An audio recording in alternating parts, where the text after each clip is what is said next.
So I was fortunate enough to attend a free advanced screening of Pet Sematary thanks to Brooklyn Horror Fest. It was really rad. The directors were there, several key members of the cast were there. I got this super cool poster, but the best part is that Tonic the Cat, who plays Church, was there and he was wearing a little tie collar. It was so cute and my heart exploded.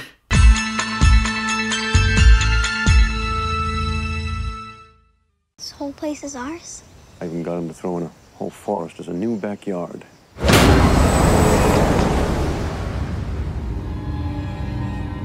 Pet Sematary is the readaptation of Stephen King's famous novel, also turned into a fairly iconic film back in 1989. It's directed by Kevin Kolsch and Dennis Widmeyer, the directors of Starry Eyes, and it stars Jason Clarke, John Lithgow, Amy Seimetz, Jete Lawrence, and it tells the story of the Creed family who move into a new home in Maine, and they quickly discover that their house is surrounded A, by a road that is constantly a home for speeding trucks, and B, the woods behind their house are home to a pet cemetery, and they slowly discover that it has the power to bring dead things back to life.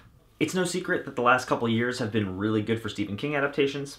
Ever since It blew everybody away in 2017, everyone's been trying to get a piece of it, and everyone's been reviving old Stephen King stories in new film form. And the crazy part is most of them have been pretty great. I'm not the biggest fan of Stephen King's writing overall. I've said this before on this channel. I think that his concepts are brilliant, but his execution of said concepts is always kind of lacking, at least for me. But Pet Sematary is one of my favorites of his stories overall. I'm a big fan of the original 1989 film, despite some of its really glaring flaws. And when I heard that it was being readapted from the directors of Starry Eyes, I was pretty damn hyped because I love that movie. So I went, I saw it, it was pretty good. Not great, but overall I liked it. So I'm going to do my best to talk about this film with minimal comparisons to the 89 film, although some are bound to happen regardless. This film isn't a remake, it's just a readaptation of the book, and as such I'm going to treat both films as two completely different adaptations of the same book. Right off the bat, on a technical level, this film succeeds in spades. The overall cinematography and production design of it all are breathtakingly beautiful. And honestly, the pacing is incredible. For a film that has the exact same runtime as the 1989 film, the overall plot and pacing of it all is so much tighter and quicker moving than the 89 film was. And I found that very refreshing, and it really keeps this film feeling like it's moving nonstop. The biggest improvements this film makes overall are especially in regards to its scripting and its acting. Amy Seimetz and Jete Lawrence are easily the standout performances here. Rachel's vulnerability and aversion to death is on full display here, and it's really explored in a really cool way. And Jete Lawrence, who plays Ellie, this girl has acting chops. The shift in her performance after she's resurrected, which is not a spoiler, it was in the trailer, but that shift in performance is just wow, this girl is going places. John Lithgow gives a decently strong performance as Judd. Obviously, he can't really measure up to the iconic performance that Fred Gwynne gave, so he just went in a totally different direction with his version, and I appreciated that. Because honestly, if he had gone with the accent and Gwynne's mannerisms, everyone would just be comparing the two, and in this case, it's something completely different. Kind of like the Suspiria remake, where there's no point in trying to replicate something that was already great, so you just go your own direction with it, and nobody's going to even notice. I also really love the time and attention that this movie pays toward developing Judd and Ellie's friendship. Every moment that they share screen time together is absolutely adorable, and it really helps you care about both of them and their overall relationship as a whole. Tonic the Cat is the cutest fucking thing in the whole world. Church himself is actually given a lot more screen presence in this film, and he ends up feeling like a serious representation of the evil that's lurking in the woods instead of just kind of an inciting incident. And as far as the script is concerned, it just feels a lot more faithful to King's original work overall. Character motivations are much more clearly defined and relatable, and its themes are also way more clearly defined. Rachel's trauma is very clearly explored and recurring. It's not just something that's brought up apropos out of the blue. It's something that's clearly haunted her since she was a girl, and you can tell just in every single moment of Amy Seimetz's performance that this is just weighing on her intensely. And throughout the movie, she's tortured with this ongoing underlying trauma of watching her sister die in front of her.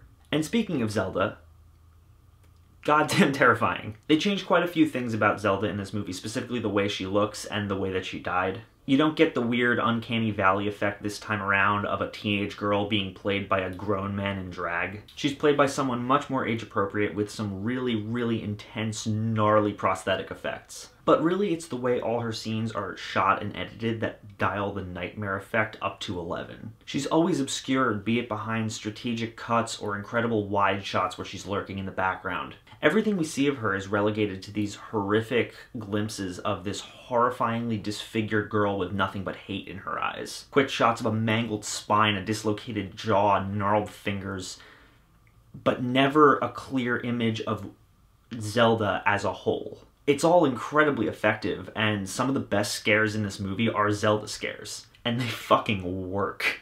The supernatural influence of the burial ground is also a lot more fleshed out here. Its sinister nature and the fact that it manipulates events and people. The entity in the woods, the Wendigo, whatever you want to call it, it has a clearly defined presence in this film. And that's something that the '89 film was sorely lacking. And the overall cinematography and sound design really helped to sell its hypnotic nature and the level of its power. The movie's exploration of the concept of death is a lot better than the '89 film as well. Lewis's clinical scientific views on death versus Rachel's aversion to death are very definitively explored this time around. They're just a lot more clearly illustrated, and it offers a better look at the idea of death and its effect on those surrounding it. And just the ideas of the overall bleakness and horror and unknowability of death. And this is where the child death swap worked really well, in my opinion. I know that was a big point of contention with a lot of people because apparently it's a cardinal sin to change things, but I really admired what they did and why they did it. In addition to the fact that it's just harder to wrangle a toddler and get him to say really creepy fucked up shit, Ellie being the one who's resurrected is just infinitely more interesting, because at her age, she's old enough to understand death and understand that she died. Think about how horrifying that is. It leads to some really interesting exploration of that concept, although I'd argue not enough in my opinion. I am glad that it's in there, but I definitely think they could have put more focus on it because that would be a really, really crazy, tragic, interesting concept to explore. Imagine you die, and then you're brought back, and you're aware that you died, and you're a child. The level of emotion alone that could come from that is something that could have elevated this movie to a whole other level. Still, the thematic strengths of this movie lie in the fact that it does go deeper into that central theme of Stephen King's original novel, that sometimes dead is better, and it dives a lot deeper into the ideas of grief and death and how we deal with them. It just makes for a darker, more uniform feeling film overall. I'm getting a little more negative with my commentary now, so I might as well just address this. Jason Clarke. He's yeah, he definitely gets better in the latter half of the film as Lewis gets more unhinged. But overall, I just didn't really buy his performance, and I don't know if I can really blame him for that entirely, because I'd actually say that Lewis ultimately gets the worst treatment in this film. And part of that is just because, at least in my opinion, Jason Clarke is a fairly boring actor, but overall Lewis's characterization and motivation is the one point in this movie that I feel actually regressed. As far as this movie goes being a readaptation, it's decent enough. I just don't know if it does enough differently to really feel justified. For a good chunk of its runtime, it didn't change enough from the 1989 film. And then when you get to the ending, it changed too much from the novel and the original film. And I was kind of just left wondering why. I was not a fan of the ending of this movie at all. It's weird and rushed, and it comes out of nowhere, and it kind of feels massively out of place considering the themes of King's original work. The '89 film, for all of its flaws, had a certain charm and emotion to it as a whole, and that's something I feel is lacking in this film. Something about it just feels kind of hollow. It improved on a lot of things from the '89 film, but in doing so, it lost something special that the '89 film had. It lost that heart, that emotion. In other words, as my friend Vin said to put in this video, it didn't come back the same.